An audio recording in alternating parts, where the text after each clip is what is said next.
green. This card can't be that good, you know. But on the other side, Kris over here, he's playing Esper Control. We haven't really seen Esper Control today, so this is pretty nice that we get a chance to take a look at this. I don't know what game this is. I'm guessing it's probably not game 0. Yeah, I would expect it to be game 1, and we saw the Esper player or game 2 going second. Or sorry, game 2. Yeah, and we saw the Esper player going second. So. Oh wow, game 3. Game 3. Wow. These guys move quick. They do. All right, so Jared is on the play, and he has access to 4 mana because of the Sylvan Keratin now. So essentially, when you're ramping and you're on the play, it's just 4-2, 5-3 sometimes, you know. And now with the Nyx, you can get a lot more mana. There is a Polychronos from Jared. Aggressive start for Jared, but Kris's deck is just filled with creature removal, pretty much. And he's going to go ahead and Detention Sphere that Polychronos. And looking at his hand, he has another Detention Sphere and some lands, and he has 2 more Detention Spheres. 2 more Detention Spheres, wow, yeah. If Jared was packing some Tranquilities, he would be pretty accurate. Yeah, you know what card can't get Detention Sphered? Mistcutter Hydra. You know what other card can't get Detention Sphered? Detention Sphere. and the Sylvan Keratin. That's also true. Yeah. Jared is pretty immune to Detention Sphere, a little open to Supreme Verdict, but I feel like Kris probably wouldn't have de-sphered that Polychronos right off the bat if he had a Verdict. Yeah, so Jared probably is sensing some weakness there. Yeah. Also important to notice, he did make the Mistcutter Hydra 4, which means it can be killed by Elspeth. Sure. So a lot of people will go for 3, but I like on this particular aggressive draw going for 4, because that's a much faster clock, and Kris is already under so much pressure. Okay, so there's an Elvish Mystic from Jared. Doesn't really do too much quite yet. Might get in for a damage or 2. Kris is just playing a Godless Shrine and passing. Does he just not have? I see a Sphinx's Revelation. Yeah. I think he drew a Hero's Downfall, I think, this turn, and that looks like what he's going to aim at that Mistcutter Hydra. Yeah. Is that a Sylvan Primordial? Sylvan Primordial. That's a spicy meatball if I've ever seen one. 1, 2, 4. So he has, he has access to 8 lands, 7? He has 7. Does he have one in his hand, though, I think? If he has one in his hand, then he could theoretically cast the Primordial, but I don't think that he would. Oh, he has a Nykthos, so he could, tap the first Nykthos and then play the second one. Okay, yeah, sure. So he has 3, 6. So, yeah, I mean, I guess he's just going to hit. What is he going to hit off this? I think that he's going to hold it until Kris plays a Supreme Verdict is probably his idea. Okay. And at that point... No, I think he's going to play it and just hit the Detention Sphere and be really... Okay. And just go for it. I guess losing his Mistcutter Hydra kind of made him need to put a larger threat onto the field. Yeah, I think Jared had to read that Kris didn't have Supreme Verdict. It was pretty obvious, so... Also worth noting is it does fix his mana. One thing we haven't really talked that much about is Jared is playing a rug deck, not a green-red deck, as you're kind of used to seeing. Yeah. So getting a breeding pool out is actually kind of matters, especially because he has Prime Speakers gone as his blue card. Needs some help. Yeah, which is double blue. Yeah. And although he does have the Sylvan Keratin, Prime Speaker double blue needs the second land, and he ends up fetching it out. So I think Kris might just have to go like Detention Sphere, and kind of hope for the best. Yeah. Yeah. I mean, Kris is down to 11 already. So we'll see if this is the line he takes. There's the first Detention Sphere. Takes out the Sylvan Primordial. There is the second Detention Sphere. Takes out the Polychronos. Come on, Tranquility. Yeah, that's what we need right here. There's a draw. Ooh. Jared actually has Bramble Crushes in his sideboard, and any Bramble Crush here would be absurd. It would get the Sylvan Primordial back, and then that would in turn crush the other Detention Sphere on Polychronos. So, exactly. Ooh. All right, so Kris falls to 10, but it looks like he's kind of stabilized just because Jared is running out of steam. Yeah, Kris even brazenly taking 2 from a Hallowed Fountain here. That means he's almost certainly going to Revelate. Yeah, he's going to Revelate for 4, I think it is. There is a Domir Rod drawn by Jared, which is, not the worst card to draw. Yeah, when your opponent is already kind of priced into Revelationing, it's not a bad time to cast a Domri because you've seen all these spheres already. You know he can't afford to spend time counterspelling this Domri. He has to just cast that Revelation. So let's see if he hits a creature. No creature on top. Might be a land, might be a Planeswalkers. So a Sphinx for 4. Now this is really going to come down to it. If Kris hits another Sphinx's Revelation, if Kris hits, say, Supreme Verdict, just something pretty powerful, it's really going to determine, is he going to win this game or is he going to lose it? So, wow, that's really good. Yeah, Supreme Verdict and Jace are pretty powerful. Yeah, I don't know if he has the 8th land to really maximize this turn, though. Another Sphinx's Revelation. The other Sphinx's Revelation will help him put the nail in the coffin, assuming he can handle this state. I'm actually really interested in what Jared's top card is, because, he left it with Domri, and Bramble Crush is the card he wants to see more than most here. Wow, Kris just passes. I think I would have, played Jace and dug deeper, tried to hit a land and go with Jace Supreme Verdict there. It looks like he's planning to cast Revelation again, is my guess. Okay. But if that was the plan, I would probably have just cast it and tried to hit a land. Yeah. We've got some cards in our hand that aren't even that good. I mean, he could even play Jace, take it up, and hold up Doomblade for like a Mistcutter Hydra or something. I think I like that play better than Revelating. Yeah, sure. So it looks like Jared is just going to go all... I think he did draw a Mistcutter Hydra. Yeah, he did. He revealed it with Domri, actually. Yeah. So, yeah, he's just going to make a gigantic Mistcutter Hydra. Okay, so it's a 8-8, I think? With the 9-9 with the Devotion? It's a lot. It's big. 7-7. Okay. There's a Doomblade. It's dead. That's what it is. Yeah, see, now because Kris didn't even play the Jace, what is he going to do with this 5 extra mana? Yeah, he's not going to Revelate for 2 here, probably. Yeah, it's a kind of... All right, well, Kris draws another Supreme Verdict. Now's time to pull the trigger. We have 2 verdicts. We don't need to hold again. Yeah, I mean... We still have that Doomblade, right? Yeah. Remember, Kris has to be careful because if that Domri keeps ticking up, and it gets ultimate, Kris probably can't beat an ultimate Domri. Yeah. And we're already out 3 Detention Spheres. Yeah, I know. So, kind of interesting lines of play here. Let's see what Kris is going to lead off with. There's a Jace, and he's going to dig for the land. There's a land, but it comes to play tap. Okay, there's a Plains. All right. So, Aetherling or the lands? What would you take here? Well, let's see. He takes the lands. I think that he kind of has to, although keep in mind, putting an Aetherling on the bottom of your deck is big trouble. It's going to take a long time. You'll need to use other Jace activations to get the bottom of your deck big enough so that Aetherling becomes closer to the top. Yeah, otherwise, you won't have time to kill the opponent. Yeah, all right. Well, we'll see what happens there. I mean, it just seems that something must have run wrong with that he didn't take that Jace pile. Ooh. Or he didn't take the Aetherling pile. Oh, wow. Mistcutter Hydra. It's not lethal, but it is big, and it's a lot of damage. Yeah, it is. Wow. This is crazy. Kris has a really good hand, but with that Mistcutter Hydra, he's going to go super low. Yeah. He does still have the second Revelation, so he can hope to use that to claw his way out. And I think he has a second Doomblade as well. Jared decides, if I'm not killing him, I don't want to play it. Okay. Goes for Garrick. So far only 1 hit. Oh, 2 Bramble Crushes. No, and another Garrick. Only gets an Elvish Mystic. Yeah. I actually kind of like Jared's sideboard cards. Like the Bramble Crushes are really sweet, but they also kind of run contrary to his Domri, Garrick, Devotion plan. Like Bramble Crush actively makes all of those cards a little bit worse. Yeah. So that's kind of a trade-off he's being forced to make. All right, Kris with an island, immediately takes up Jace, just passes the turn. I mean, this is looking really bad for Kris. Barring like a planar cleansing or something, Merciless Eviction. Planar cleansing would also put 11 power into play on Jared's side, yeah. With those Detention Spheres. He is in a tight spot, and that Domri is on Emblem. 7 counters. Kris will need to do something about that quickly. All right, so he's going to put a Sylvan Primordial into play. He's going to kill a Detention Sphere, get another Sylvan Primordial, kill... This is crazy. This is not how Kris thought it would end. No. This is not like this. Yeah, I mean, it's not like technically over yet, but Kris is in a world of hurt from Jared over here. He's destroying that Detention Sphere. I believe there's a little confusion over the forest. Yeah, he didn't grab the deck for the forest, so it's like you have to resolve all of the trigger. Yep. Like, so now he goes and gets a forest. Okay. And he's going to go get another forest. Yep. And now that Mistcutter Hydra will be lethal if it comes down.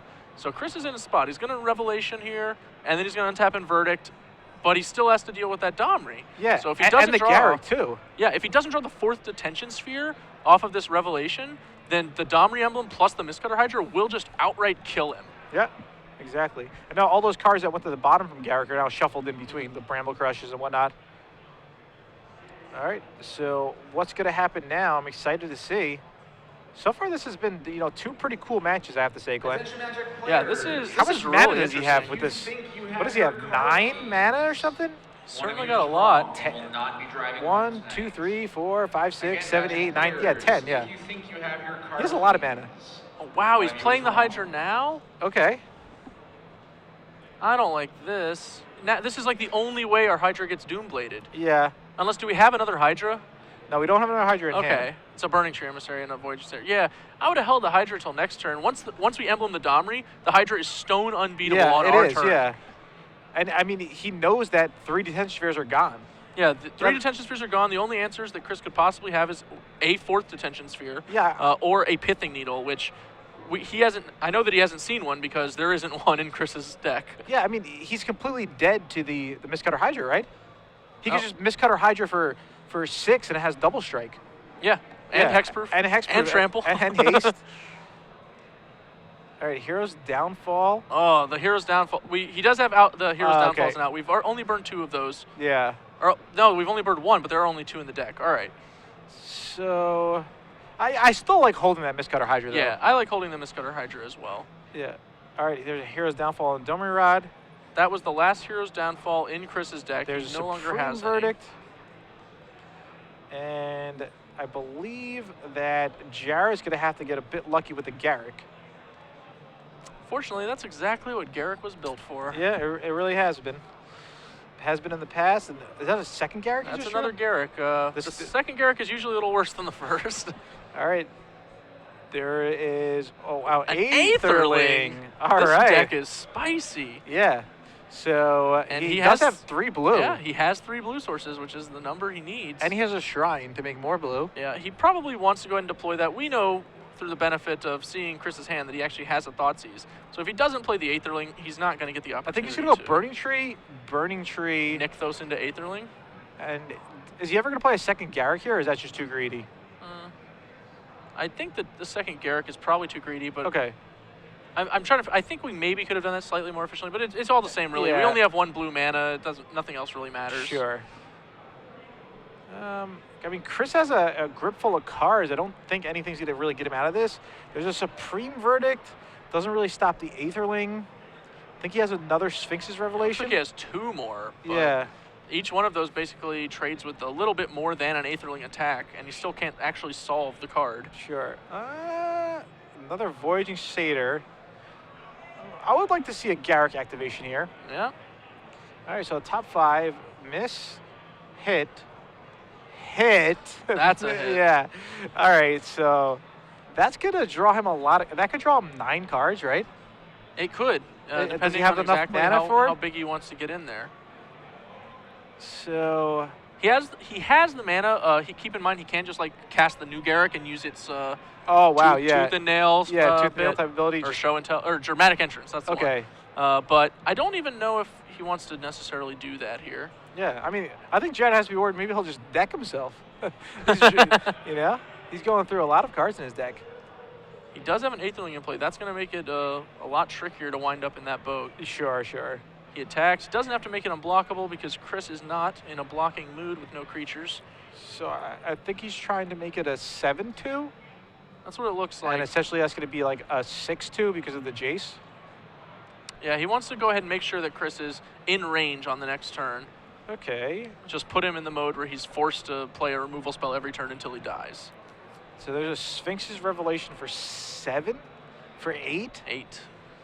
This is interesting. 8 only puts Kris to 14. He's not out of 2-shot range on Aetherling. Negate, Thoughtseize, the last Detention Sphere, another Jace, another Thoughtseize. And an Azorius Charm. That's just a turn off of Aetherling, but he needs turns off of Aetherling. Yeah, maybe Kris will deck himself. You never know, yeah. That's not an uncommon way for these Esper mirrors to wind up going down. And this isn't an Esper mirror, obviously, but it's an Aetherling mirror. Yeah, you know, we get what you're saying here.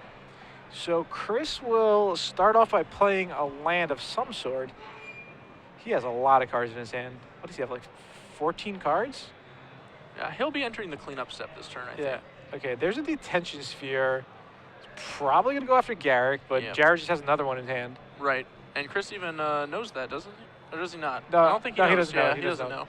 He knows that there's a Garrick on the bottom of Jared's deck. Yeah. 2, in fact. Yeah. Well, one got shuffled from that.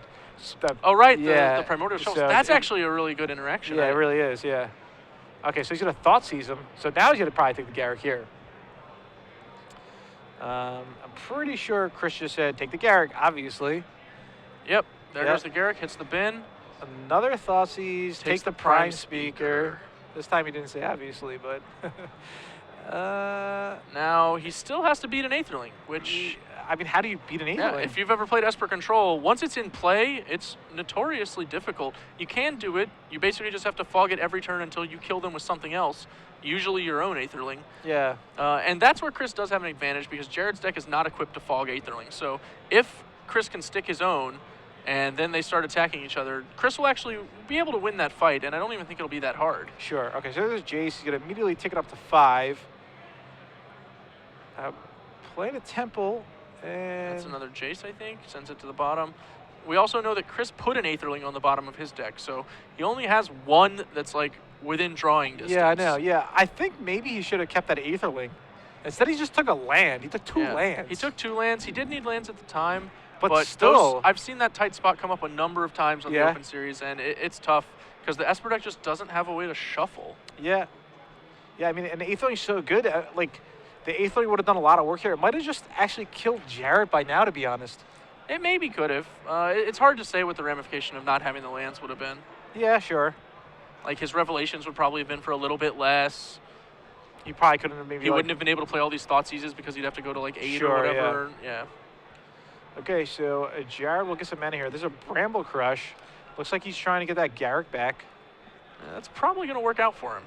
I got a hunch. Well, Kris does have a negate in hand. Yeah, but if he negates, he dies. He dies, right? Because he's Uzuria's Charm. Yeah, or at least I Wait, think is he just targeting the land? No, actually, he would survive. Yeah, he can go to 1 here.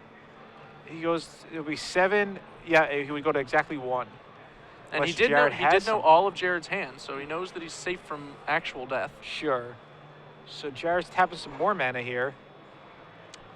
Well, I assume he has... No, I guess he doesn't. He's just pumping the Aetherling, probably. Yeah, he's just putting up a bit of Aetherling.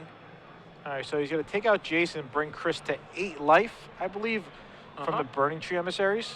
Which is, again, just 1 hit from an Aetherling. So we see Jared, again, just trying to make his Aetherling lethal as many times as he can. Yep. Kris draws. There's a negate. Negate doesn't seem that great in this matchup. I mean, it does give more answers to Planeswalkers, but it's such a reactive answer, you know? I imagine he boarded it in after he played Game 2 when he got to see Jared's sideboard, which includes, these Bramble Crushes and stuff. in addition to the Planeswalkers. Yeah. Yeah. And also keep in mind that Jared was on the play, and Negate is an answer to Domri Raid that you can kind of have available before the Domri starts to get out of control. I mean, the Esper deck does have, the Attention Sphere does have Hero's Downfall as well, so. Yeah. It's nice to not have to be stressed. Yeah. What is it, about 22 cards he has left? Yeah, Kris is counting his deck. I wonder if he knows exactly how many cards away the Aetherling is. Yeah. I think it's like 3 from the bottom. I think it might be a little better than that, but maybe not by much. Not by much, yeah. I don't think it's more than 5. There's a Sphinx's Revelation. What is he doing it for? Is he doing it for 11? I don't think he's going to do it for everything. He's got to hold open at least 2 mana to fog the Aetherling. How much does he have? He's doing it for 7. What's the max he could have done it for? 10? 8. I think he's doing it for 8. For 8? Yeah.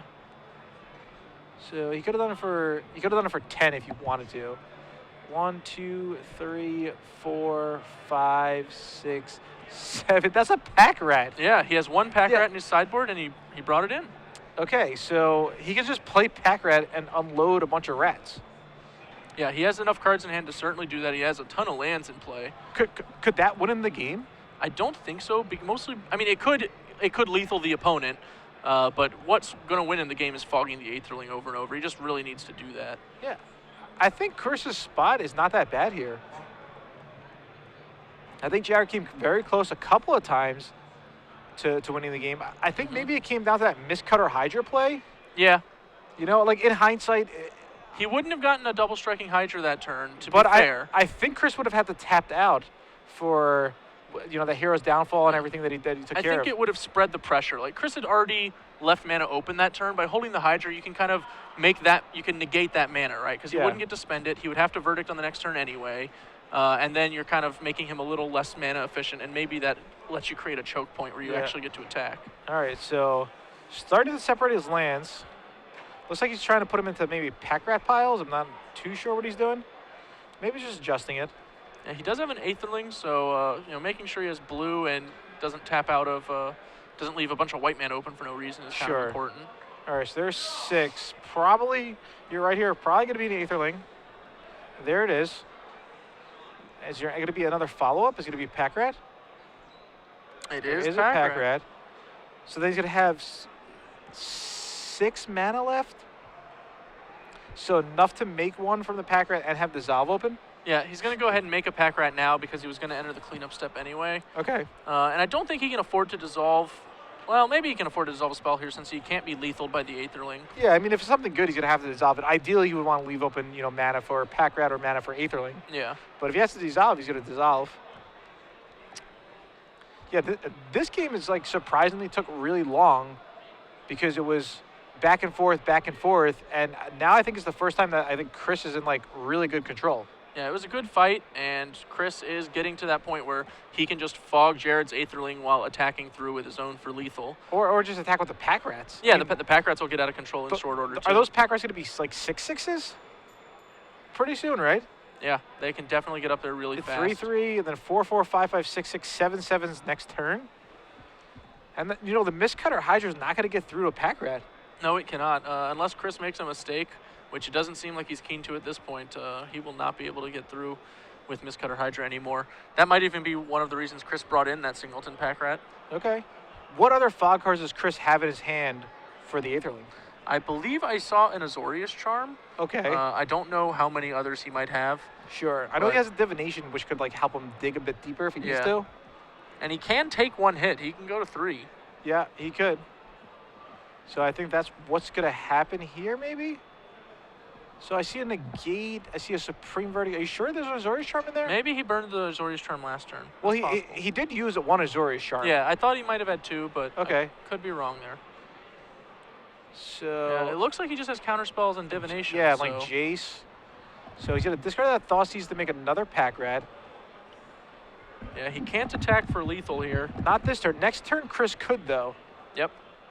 He draws a Temple, plays the Temple immediately, puts it on the bottom. He's probably going to Divination here. Yeah, he has to Divination, or well, he can Jace and then Div. Yeah. Jace does dig 1 card deeper than Divination. It does. It is 1 more mana expensive. Temple. Nothing. Nothing at all. So he'll probably find what he needs with the Divination because he doesn't have much of a library at all. Well, that's the thing. He's also going to the cards we've already seen, right? Like he's getting pretty close to those. Yeah. So there's 1. There's Dissolve. And there's a Dissolve. Wow. Is he just dead to the Aetherling? It looks like he's just bricked off, and yeah, I think he is just dead. Maybe he needed to like dissolve the Divination and dissolve the Dissolve just to scry a bit deeper. Wow. Was there anything left? I don't even think there Maybe was. Like, let's think about it. We saw 2 Doom Blades. Yeah. We saw all the heroes downfalls. We saw 4 Detention Spheres, although Detention Sphere wouldn't do anything against Aetherling, but and it looked like he boarded out his Devour Fleshes. Okay.